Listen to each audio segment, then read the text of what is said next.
अजब ज्ञान Hindi YouTube channel में आपका स्वागत है। आज हम आपके लिए एक और नई कहानी लेकर आए हैं, जिसका नाम है कुत्तों ने तोड़ा राजा का अहंकार। तो शुरू करते हैं आज की कहानी, कुत्तों ने तोड़ा राजा का अहंकार। राजा हर्ष सूरज की पहली किरण के साथ अपने रथ पर भोजन सामग्री लेकर निकलते। रास्ते में मिलने वाले कुत्तों और अन्य पशुओं को वो भोजन कराते और जरूरतमंद इंसानों व साधुओं की भी मदद करते। उनके इस कार्य की चर्चा पूरे राज्य में होती थी। एक दिन जब राजा कुत्तों को भोजन खिला रहे थे, उनका एक चापलूस मंत्री उनके साथ था। मंत्री ने उनकी प्रशंसा में कहा, महाराज, आप जैसा दयालु और महान व्यक्ति नहीं होता तो इन गरीब जीवों का क्या होता। आप ही इनकी भूख मिटाते हैं, आपके बिना तो ये मर ही जाते।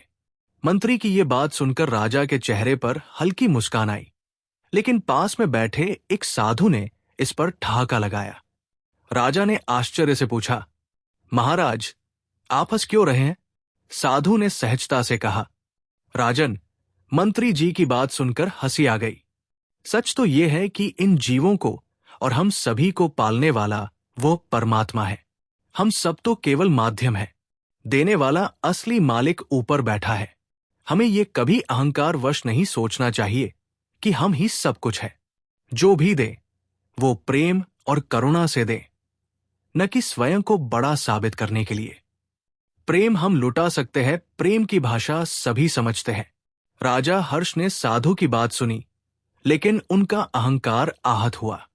उन्हें लगा कि साधु उनकी निस्वार्थ सेवा पर प्रश्न उठा रहे हैं। साधु की हंसी और उनके शब्द अहंकार वश नहीं, प्रेम वश बांटना चाहिए, राजा के मन में घर कर गए। राजा ने मन ही मन ठान लिया कि वे ये सिद्ध करेंगे कि उनके न देने से इन पशुओं और जरूरतमंदों का क्या होता है। अगले दिन राजा ने भोजन सामग्री तो रथ में रखी, लेकिन किसी को कुछ नहीं दिया। रास्ते में कुत्ते उनके रथ के पीछे दौड़ते रहे, लेकिन राजा ने उनकी ओर ध्यान नहीं दिया। भूखे इंसान और साधु की ओर भी राजा ने ध्यान नहीं दिया। उन्होंने ये ठान लिया था कि बिना किसी को खिलाए वापस लौटेंगे, ताकि ये सिद्ध कर सकें कि उनके न देने से पशु और मनुष्य कैसे परेशान होते हैं। अगले दिन भी ऐसा ही हुआ। कुत्तों ने रथ का पीछा किया, लेकिन राजा ने मन को कठोर बनाए रखा। कुछ दिन बीतने के बाद राजा ने देखा कि कुत्ते अब कमजोर और थके हुए दिखने लगे थे। फिर एक दिन जब राजा रथ पर निकल रहे थे, उन्होंने देखा कि साधु उसी मार्ग पर बैठे हुए थे।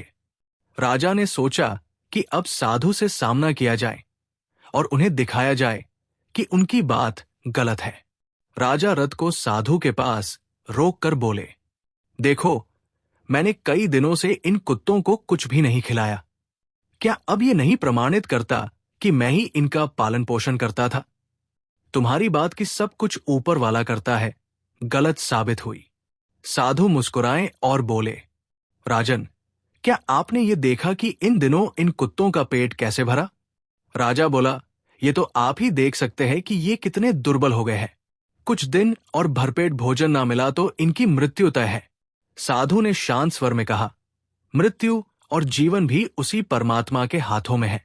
अगर इस तरह से इनके प्राण जाने हैं तो ये भी उसका लिखा होगा। मैं फिर कहता हूं, आप प्रेम बांटे। राजा ने ठान लिया कि वो साधु की बात को गलत साबित करेगा।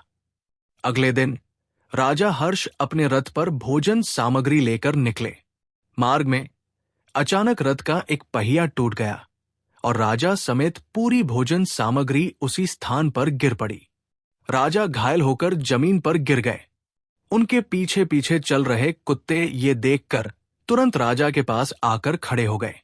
कुत्तों ने भोजन को देखकर भी उसे छुआ नहीं। वे राजा के चारों ओर खड़े होकर उसकी चिंता में घबराए से लग रहे थे। ये दृश्य देखकर राजा चकित हो गए। उसी समय साधु धीरे धीरे चलते हुए वहां पहुंचे। राजा को देखकर उन्होंने कहा, राजन, देखो, भोजन गिरा देखकर भी इन कुत्तों ने इसे छुआ तक नहीं। इसके बजाय ये सभी तुम्हारे पास आकर खड़े हो गए हैं, क्योंकि ये तुम्हारी चिंता कर रहे हैं। आज तुम्हारी मृत्यु हो सकती थी, लेकिन तुम्हारे द्वारा किया गया भोजन दान और इन जीवों का प्रेम तुम्हारे लिए रक्षा बन गया।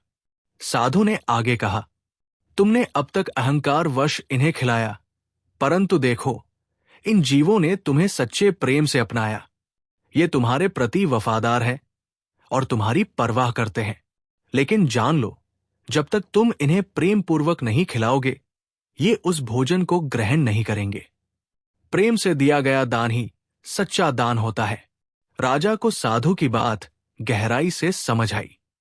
उन्हें यह एहसास हुआ कि उनके अहंकार ने उनके कर्मों की पवित्रता को दूषित कर दिया था। उन्होंने साधु से क्षमा मांगी और प्रण लिया कि अब से वे हर किसी को प्रेम और करुणा के साथ सहायता करेंगे। उस दिन के बाद राजा का व्यवहार पूरी तरह बदल गया। उन्होंने प्रेम और निस्वार्थ सेवा को अपना धर्म बना लिया। उनके इस परिवर्तन ने पूरे राज्य में प्रेम और सद्भाव का संदेश फैलाया। उम्मीद करते हैं कि आपको हमारी ये कहानी अच्छी लगी होगी और इस तरह की और भी कहानियां सुनने के लिए हमारे इस चैनल को सब्सक्राइब कर लें और अपने दोस्तों मित्रों को भी शेयर कर दें।